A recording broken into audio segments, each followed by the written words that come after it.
தொகுதிகளை வசமாக்க கூட்டணி கட்சிகள் குறி திணறும் தேனி மாவட்ட அதிமுக.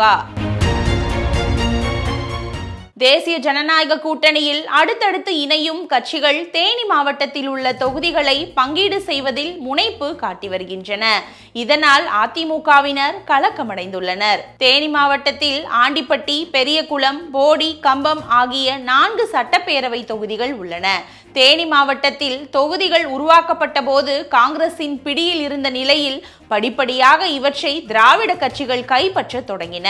தற்போது 4இல் 3 தொகுதிகள் திமுக வசம் உள்ளது.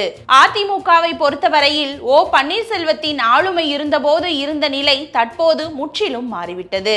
பழனிசாமி ஆதரவாளர்கள் தற்போது உயர் நிர்வாக பொறுப்புக்கும் வந்துள்ளனர்.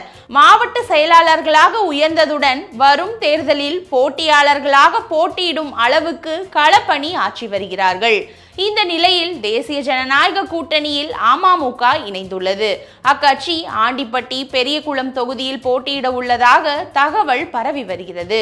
கூட்டணியில் உள்ள பாஜகவோ கம்பம் தொகுதியை குறிவைத்துள்ளது. ஒருவேளை ஓபிஎஸ் கூட்டணிக்கு வந்தால் போடி தொகுதியை கேட்கும் நிலை உள்ளது.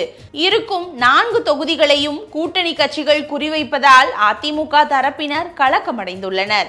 இது குறித்து தேனி மாவட்ட அதிமுகவினர் பேசும்போது சீட் மற்றும் தொகுதி ஒதுக்கீடு இன்னமும் முடிவு செய்யப்படவில்லை. அதிமுகவில் முன்பு அனைவரும் ஒன்றாக இருந்தபோது கட்சிக்கான வாக்கு சதவீதம் தான் வெற்றியை தீர்மானித்தது.